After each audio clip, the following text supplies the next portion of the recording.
ತುಂಗಭದ್ರಾ ನದಿ ಲಕ್ಷಾಂತರ ಜನರ ದಾಹ ನೀಗಿಸೋ ಲಕ್ಷ ರೈತರ ಜೀವನಾಡಿ. ಮಳೆಯಿಂದಾಗಿ ಧುಮ್ಮಿಕ್ತಾ ಇರುವಂತಹ ತುಂಗಭದ್ರಾ ಜಲಾಶಯಕ್ಕೆ ಇದೀಗ ಗಂಡಾಂತರ ಎದುರಾಗಿದೆ. ಕ್ರಸ್ಟರ್ ಗೇಟ್ ಕೊಚ್ಚಿ ಹೋಗಿ ಅಪಾರ ಪ್ರಮಾಣದ ನೀರು ಹೊರಬಿಡಲಾಗ್ತಾ ಇದೆ. ಎರಡನೇ ದಿನವೂ ನದಿ ಪಾತ್ರದ ಜನರಲ್ಲಿ ಇನ್ನೂ ಕೂಡ ಆತಂಕ ಹೆಚ್ಚಾಗ್ತಾನೆ ಇದೆ.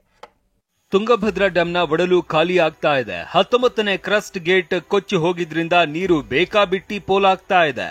ಉತ್ತರ ಕರ್ನಾಟಕ ಭಾಗದ 4 ಜಿಲ್ಲೆಯ ಜೀವನಾಡಿ ಆಗಿರುವ ತುಂಗಭದ್ರಾ ಡ್ಯಾಂಗೆ ಗಂಡಾಂತರ ಎದುರಾಗಿದೆ. ಒಂದ್ ಕಡೆ ನದಿ ಪಾತ್ರದ ಜನ ಆತಂಕಕ್ಕೀಡಾಗಿದ್ರೆ, ಇನ್ನೊಂದ್ ಕಡೆ ಡ್ಯಾಂ ನೀರನ್ನೇ ನಂಬಿ ಬದುಕು ಕಟ್ಟಿಕೊಳ್ತಾ ಇದ್ದ ರೈತರು ಕಂಗಾಲಾಗಿದ್ದಾರೆ.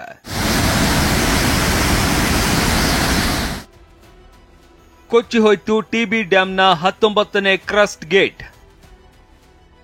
ಇನ್ನೂ ಆಗದ ಡ್ಯಾಂ ಗೇಟ್ ದುರಸ್ತಿ, ಜನರಲ್ಲಿ ಆತಂಕ. ಇಲ್ಲಿ ನೋಡಿ, ಕೊಪ್ಪಳ ಜಿಲ್ಲೆಯ ಮುನಿರಾಬಾದ್. ತಂದೆ ತಾಯಿಯಾಗುವುದು ಇನ್ನೂ ಕನಸೆ? ಅಪೋಲೋ ಫರ್ಟಿಲಿಟಿ ಮೂಲಕ ನಿಮ್ಮ ತಂದೆ ತಾಯಿಯಾಗುವ ಕನಸನ್ನು ನನಸಾಗಿಸಿಕೊಳ್ಳಿ. ಉಚಿತ ಆಪ್ತ ಸಮಾಲೋಚನೆಗಾಗಿ ಕರೆ ಮಾಡಿ 9953323196. ಬಳಿ ಇರುವ ತುಂಗಭದ್ರಾ ಜಲಾಶಯದ ಕಟ್ಟಾಗಿರುವ ಗೇಟ್ನಿಂದ ನೀರು ರಭಸವಾಗಿ ಹೇಗೆ ಹೊರಗಡೆ ಹೋಗ್ತಾ ಇದೆ ಅಂತ ತುಂಬಿ ತುಳುಕ್ತಾ ಇದ್ದ ತುಂಗಭದ್ರೆಯ ಒಡಲು ಖಾಲಿ ಆಗ್ತಾ ಇದೆ. 19ನೇ ಕ್ರಸ್ಟ್ ಗೇಟ್ ಕೊಚ್ಚಿ ಹೋಗಿ ನೀರು ಪೋಲು ಆಗ್ತಾ ಇದೆ. ಉತ್ತರ ಕರ್ನಾಟಕದ 4 ಜಿಲ್ಲೆಯ ಜನರು ಗಡಗಡ ಅಂತಿದ್ದಾರೆ.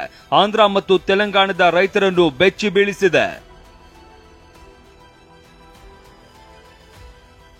ಒಂದೇ ಗೇಟ್ನಿಂದ 38,000 ಕ್ಯೂಸೆಕ್ ನೀರು ಹೋಗ್ತಾ ಇದ್ದ ಕಾರಣ ಜಲಾಶಯಕ್ಕೂ ಅಪಾಯ ಇದೆ. ಎಲ್ಲ 33 ಗೇಟ್ಗಳನ್ನು ಓಪನ್ ಮಾಡಿ ನೀರು ಹೊರಬಿಡಲಾಗ್ತಾ ಇದೆ. ಇದರಿಂದ ನದಿ ಪಾತ್ರದಲ್ಲಿ ಭೀಕರ ಪ್ರವಾಹದ ಭೀತಿ ಎದುರಾಗಿದೆ. ಇವು ಚೈನ್ಗಳು, ಇಲ್ಲಿ ಚೈನ್ಗಳನ್ನ ನೋಡಬಹುದಾಗಿದೆ.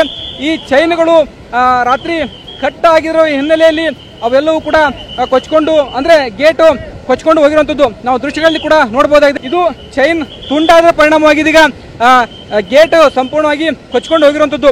ತುಂಗಭದ್ರಾ ಜಲಾಶಯಕ್ಕೆ ಅಪಾರ ಪ್ರಮಾಣದ ನೀರು ಬರ್ತಾ ಇತ್ತು. ಅದರಲ್ಲೂ ಕೂಡ ನಿನ್ನೆ ಅಂದ್ರೆ 105 TMC ನೀರು ಈ ಡ್ಯಾಮ್ ನಲ್ಲಿ ಇರುವಂತದ್ದು. ಆದ್ರೆ ಇದೀಗ ಡ್ಯಾಮ್ನಿಂದ ಸಾಕಷ್ಟು ನೀರು ಏನು 19ನೇ ಗೇಟ್ ಇಂದ ಹರಿದು ಹೋಗ್ತದೆ. ಇನ್ನು ಗೇಟ್ ಕೊಚ್ಚಿ ಹೋಗಿರುವ ವಿಷಯ ಗೊತ್ತಾಗ್ತಾ ಇದ್ದಂತೆ ಡ್ಯಾಂಗೆ ಆಗಮಿಸಿದ ನೀರಾವರಿ ಸಚಿವ ಡಿಕೆ ಶಿವಕುಮಾರ್ ಇಂಜಿನಿಯರ್ಸ್, ತಜ್ಞರು, ಆಂಧ್ರ, ತೆಲಂಗಾಣದ ಅಧಿಕಾರಿಗಳ ಜೊತೆ ತುರ್ತು ಸಭೆ ನಡೆಸಿದ್ದಾರೆ. ಡ್ಯಾಂಗೆ ಭೇಟಿ ನೀಡಿ ಪರಿಶೀಲನೆ ನಡೆಸಿದ್ದಾರೆ. ಸದ್ಯ 3 ಕಂಪನಿಗಳಿಗೆ ದುರಸ್ತಿ ಜವಾಬ್ದಾರಿ ನೀಡಲಾಗಿದೆ. ಉನ್ನತವಾಗಿ ಅನುಭವ ಇರುವಂತ ನಮ್ಮ ಮ್ಯಾನೇಜ್ಮೆಂಟ್ ಅಲ್ಲಿ ಕೂಡ ಅವರು ಭಾಗಿಯಾಗಿರುವಂತ ಕೆಲವು 2-3 ಜನ ಕಾಂಟ್ರಾಕ್ಟ್ಸ್ ಇದ್ದಾರೆ.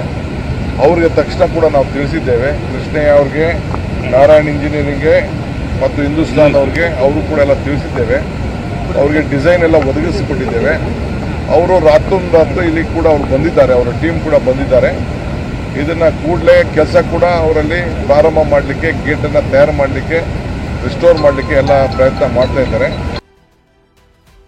ನಾಳೆ ಟಿಬಿ ಡ್ಯಾಂ ಪರಿಶೀಲಿಸಲಿರೋ ಸಿದ್ದರಾಮಯ್ಯ. ಸಿಎಂ ಸಿದ್ದರಾಮಯ್ಯ ಡ್ಯಾಂ ಸ್ಥಿತಿಗತಿ ಬಗ್ಗೆ ಮಾಹಿತಿ ಪಡೆದುಕೊಂಡಿದ್ದಾರೆ. ಮುಂಜಾಗ್ರತಾ ಕ್ರಮವನ್ನು ವಹಿಸುವಂತೆ ಅಧಿಕಾರಿಗಳಿಗೆ ಸೂಚನೆ ನೀಡಿದ್ದಾರೆ. ನಾಳೆ ತುಂಗಭದ್ರಾ ಡ್ಯಾಂಗೆ ಭೇಟಿ ನೀಡಲಿರುವ ಸಿದ್ದರಾಮಯ್ಯ ಮಾಹಿತಿ ಪಡೆಯಲಿದ್ದಾರೆ.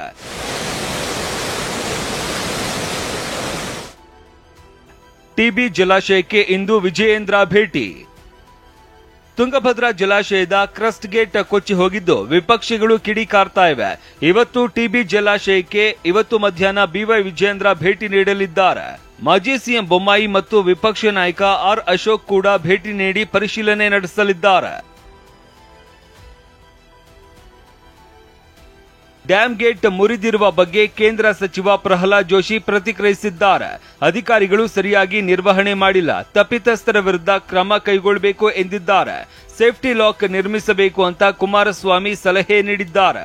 ಈಗಾಗಲೇ ನಾರಾಯಣಪುರ ಡ್ಯಾಂನಲ್ಲಿ, ಅಲಮಟ್ಟಿ ಡ್ಯಾಂನಲ್ಲಿ ಆ ಸೇಫ್ಟಿ ಲಾಕ್ ಸ್ಟಾಪ್ ಲಾಕ್ ಗೇಟ್ಗಳು ರಚನೆಯಾಗಿದೆ. ವರ್ಲ್ಡ್ ಬ್ಯಾಂಕ್ನವರು ಆ ಸಂದರ್ಭದಲ್ಲಿ ಕೊಟ್ಟಂತ ಸಲಹೆ ಮೇರೆಗೆ ಅದೇ ರೀತಿ ಬಹುಶಃ ಮುಂದಿನ ದಿನಗಳಲ್ಲಿ ಇಲ್ಲೂ ಸಹ ಆ ಸಾಫ್ಟ್ ಲಾಕ್ ಗೇಟ್ಗಳನ್ನ ಮಾಡಬೇಕು, ಸೇಫ್ಟಿ ಲಾಕ್ ಗೇಟ್ಗಳನ್ನ ಮಾಡಬೇಕು, ಮೇಂಟೈನ್ ಮಾಡಬೇಕು. ಅದನ್ನ ನೋಡಬೇಕು ಮಳೆ ಬರೋಕ್ಕಿಂತ ಮೊದಲು. ಇದು ಮಾಡದೇ ಇರೋರ ಮೇಲೆ ಅತ್ಯಂತ ಕಟ್ಟುನಿಟ್ಟಿನ ಕ್ರಮ ಕೈಗೊಳ್ಳಬೇಕು. ಅಧಿಕಾರಿಗಳ ಬೇಜವಾಬ್ದಾರಿಯಿಂದ ಚೈನ್ ಕಟ್ ಆಯ್ತಾ?